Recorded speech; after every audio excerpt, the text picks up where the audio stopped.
Around the holidays, our loved ones who've passed into spirit do come around more often. And our loved ones who have gone before us, they are right there on our minds, especially when we're reminiscing and we're thinking of memories. And so today I'm going to be sharing more about what happens and how your loved ones in spirit try to talk with you from the other side. This episode does talk about children who've passed over into spirit. So if you've lost a child through miscarriage or some other means, this could be triggering for you.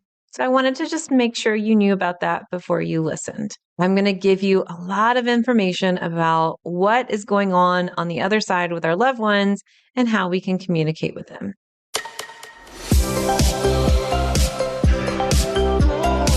Welcome to Spiritual and Ambitious. I'm your host, Whitney McNeill. I'm a certified medium and spiritual teacher, and I help spiritual and ambitious souls just like you live your life purpose through your career and attract abundance by connecting into your intuition and spirit guides. Let's get spiritual and ambitious.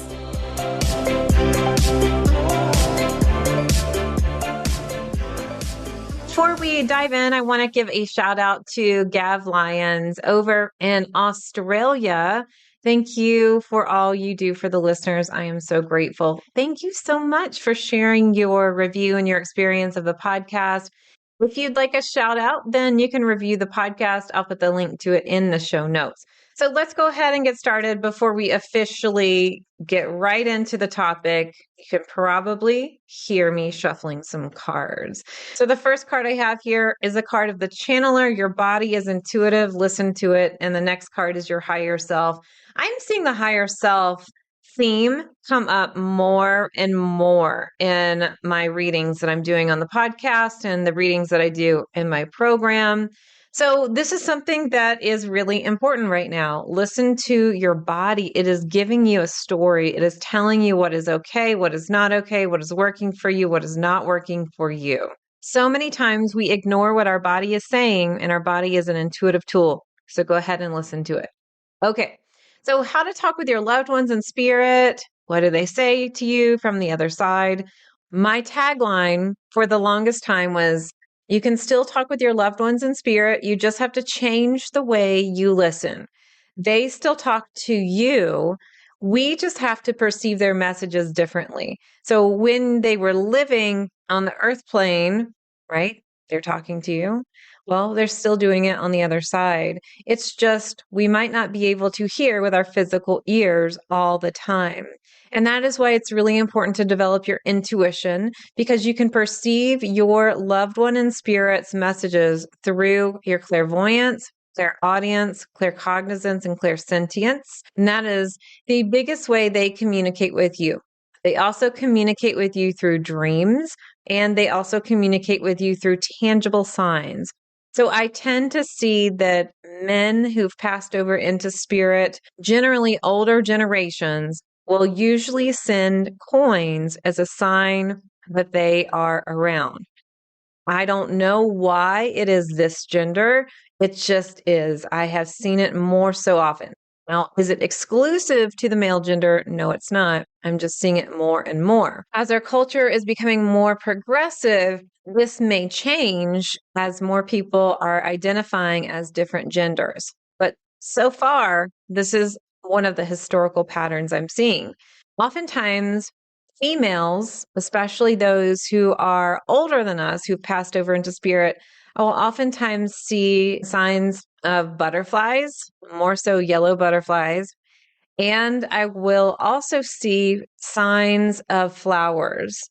Now, this can change depending on each person, but that's kind of the gender signs I'm seeing. But like I said, I think these are changing as more people are identifying in different ways.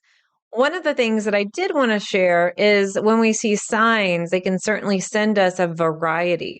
They can send messages through songs on the radio or on your playlist. You can wake up and hear a song stuck in your mind. I really feel, especially around the holidays and birthdays, and when you're cooking food or you're in the kitchen, you will oftentimes smell something that they used to bake, or their cologne or their perfume. You can also taste something that they used to feed you. Maybe there was a special meal that your parents or your grandparents made you, and maybe you're tasting that. So they come to us in different ways and they share different messages through different means.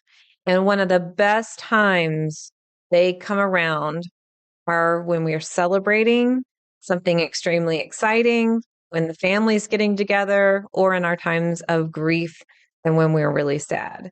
So the holidays can be an experience of all these different emotions, family gatherings, and then we can be in this period where we're really sad because we miss them, and we can be celebrating and we're really happy. They like to be around us around birthdays, holiday time periods, weddings, funerals, and those moments when we really need them the most. That is when I would say the veil, in air quotes, is the thinnest. So they're still thinking of you, they're still around you, but they're not necessarily around you all the time. Your spirit guides are around you all the time. They are your helpers. Your loved ones in spirit, they can still come in and give advice and help you, but they are doing their own thing. They are growing, they are learning, they are experiencing their spirit life now. And so that's one reason why it's really important not to talk to them every single day, because especially if you have just lost them, it is harder for them to acclimate to spirit, and it is harder for you to acclimate to your life as well. I understand that the more that we think about them and we're grieving them, we can't help it. They're there.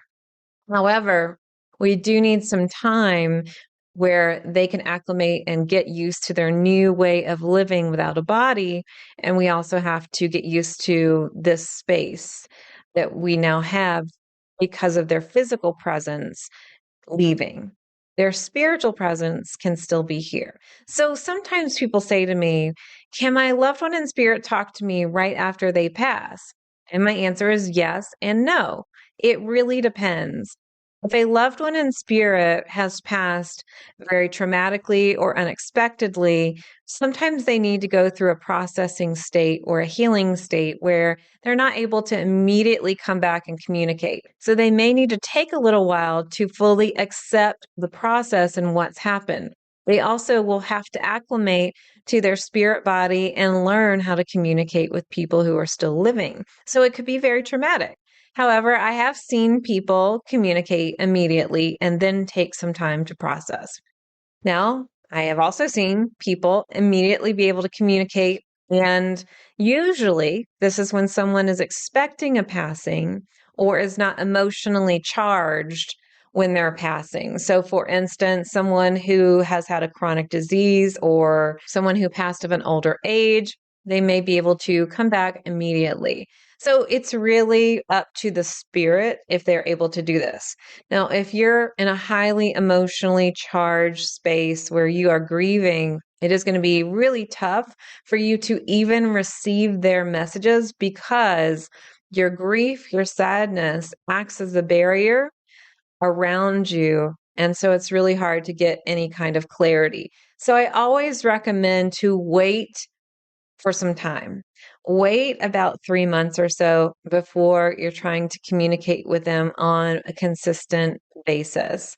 So just know that they are thinking about you, that they can communicate with you through your spirit guides.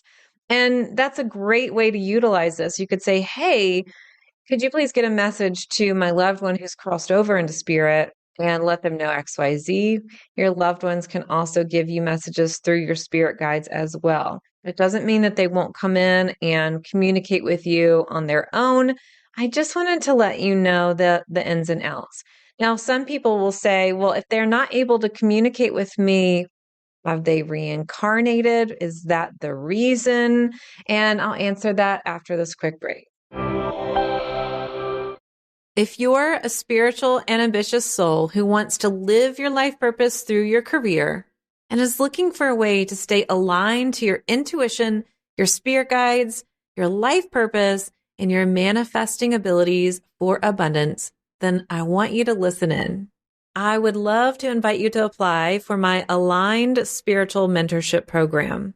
Aligned is for the committed, spiritual, and ambitious soul. who wants to elevate their intuition, their connection to their guides, and truly make a change in this world by living their purpose, all while attracting more abundance. The members inside of this mentorship are ready to go to their next level, and they know that they have to be consistent in receiving support and honing their intuitive abilities. If you're looking for mentorship, coaching, and tools to stay aligned on a consistent basis, I'd love for you to apply.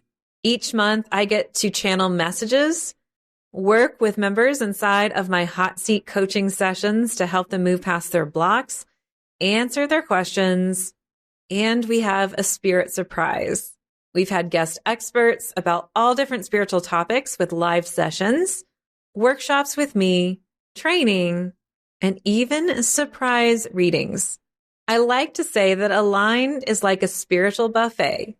We give you all these tools and resources, and you get to consume what you're spiritually hungry for. One of my favorite components of Aligned is the support. When you're in a virtual room with other people who are seriously committed to their path and their purpose, it changes the game. Not only does it help you elevate your vibration, but we can collectively manifest together. You can learn more and apply at messengerofspirit.com/aligned. So do your loved ones in spirit reincarnate? My answer is yes and no.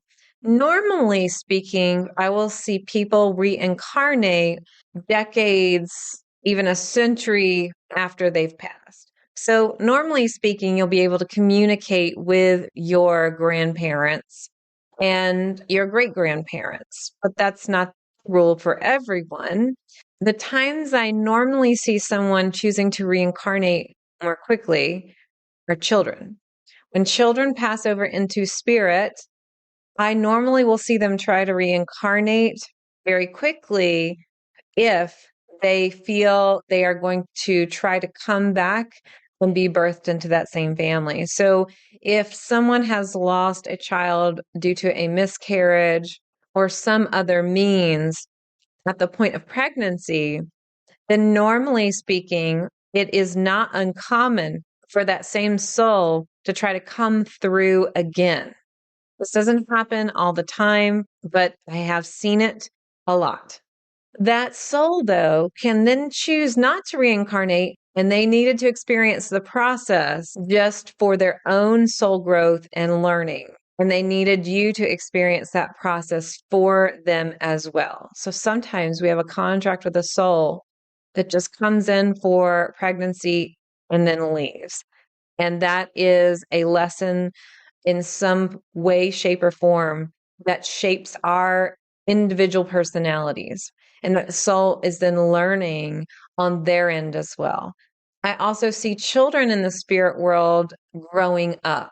So sometimes there might be a question of, is that soul still a child 30 years later? My answer is no, they're not. They're a soul. They may show themselves to you in a reading or in an intuitive conversation as a child so that you can understand who they are, because that's your reference point of how you knew them. That means grandparents can show themselves to you at the age of how you remember them. However, when they are out and about in spirit, normally I see loved ones show themselves in their 30s because that is the age where they feel that they look the best. This can, of course, change.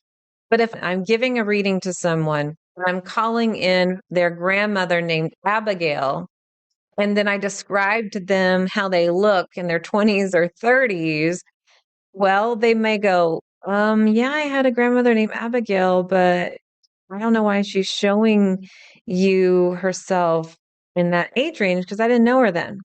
So normally they will show themselves at a reference point of how you will remember. Now, how many memories do they have of you? This is another question I get. And do they remember you at all? Yes, they do remember you, but it depends on the spirit and the soul as far as what memories they decided to take with them in their spiritual backpack. So if you've ever visited someone in hospice or someone who is near the end of their life and they're recounting a lot of these memories, or they're even seeing people in the room, but it's more of like a memory, what normally is happening is they are transferring their memories to their mind. It's leaving the brain and going into the mind. The mind is not part of the body. We take our mind with us when we pass over into spirit. We don't take the brain.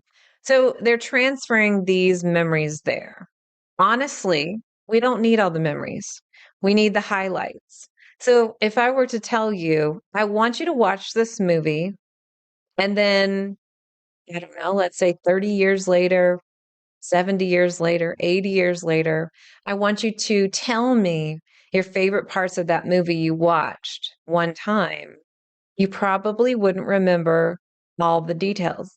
You would most likely just remember the highlights or parts of the movie, even abstract, that caused intense emotion for you. So that is really the same in spirit. Honestly, it's better on the soul level not to remember all the details because you don't want to bog yourself down with all this stuff you don't need to carry with you. Your soul's mission, your soul's purpose is to learn and grow and raise its vibration and become lighter. So it's harder to become lighter if you're holding on all these lifetimes of details. Now, as a medium in a reading, I love giving details, but I also know that it's oftentimes better for the spirit if there's more highlights and less of the nitty gritty. Like, hey, go look under your cabinet. I left this necklace, and remember this specific detail over here and this other detail over here. I love giving that because it's great validation, but it's okay to just have the highlights. They are cognizant, but sometimes our loved ones in spirit really are becoming lighter and they're moving to a new level.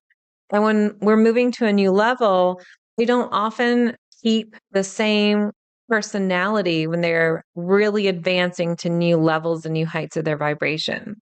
Most of the time, when I get a loved one in spirit that comes through, their personality is mostly the same. However, most of the time, not always, they will have different perspectives. I will have a lot of loved ones in spirit for clients come in and apologize. I'm sorry I was like this. I'm sorry I didn't spend more time with you. I'm sorry I couldn't get past my ego, my grief, my belief system, whatever it is. Not all spirits have that perspective. Most do. Most are able to raise above what they felt their blocks were on the earth plane. And some spirits are advancing so quickly that they really don't have as much memory. And I would just see them as this brilliant, beautiful light. Do they look the same? Well, like I said, they can choose how they show up for you. They can be spirit lights, they can look the same, or they can choose to look however they want to. So, how do you talk with your loved ones? You can talk with your loved ones in spirit out loud, just like I'm talking to you. One of the best ways to honor them, to talk to them, is to talk to them out loud, or if you really can't talk to them out loud, do so with your inner reading voice with the intention that they hear you while you're doing something that reminds you of them. So when I'm cooking, especially for the holidays, I'm talking to my grandmother and I will hear her voice so clearly in my clairaudient center. I will feel her energy and I will hear how her voice sounds just the way she talked. I will sometimes smell her house or smell something that she used to bake, and I will see her as well. So do activities or wear perfume or think of a memory that they had with you and talk to them out loud. And that is how you talk with your loved ones in spirit. Now, one of the best ways, because it will be the most clear, is to talk to your loved ones in spirit through your spirit guides. And I teach this to all my students who are inside for intuitive languages because your spirit guides know your energy and they know how to communicate with you most effectively. Your loved ones in spirit would have to learn the process of communicating with someone still living, and they would need to know your energy system. That's what your spirit guides already do. So your spirit guides can more effectively give you messages from them. So talking with your loved ones in spirit through your spirit guides. And if you're one of my students inside of 4 Intuitive Languages, then you know that I tell you to talk to your spirit guides 5 to 15 minutes a day. And you can just simply request that they bring in a certain loved one for you so that you can have that fluid conversation. So your part is talking to them out loud, talking to them in your mind with the intention that they hear the message. And how do you get the messages? You have to develop your clairaudience, your clairvoyance, your clairsentience, and or claircognizance. You can have one of these languages, some of them or all of them. And the best way to do it, I feel, is a consistent way. And I've got my 4 Intuitive Languages program right here for you so that you can enroll and start talking to your spirit guides and your loved ones in spirit right now. I also have a special on my Loved Ones in Spirit workshop right here for the holidays. I'm going to link to all this in the show notes. And I just want to say I'm wishing you a happy holiday season and know that your loved ones in spirit are still around. You just have to change the way you listen. I'll be back next week with a brand new episode, but until then, here's to staying spiritual and ambitious. Thanks so much for listening to this episode. And if you loved it, would you please share it with a friend? I would also love your review and a reminder to subscribe so you never miss an episode. You can find me at messengerofspirit.com, and you can take the 4 Intuitive Languages quiz and find show notes there too. If you want to connect on YouTube, Facebook, or Instagram, you can find me at Messenger of Spirit. I'll meet you right here next week. Here's to staying spiritual and ambitious.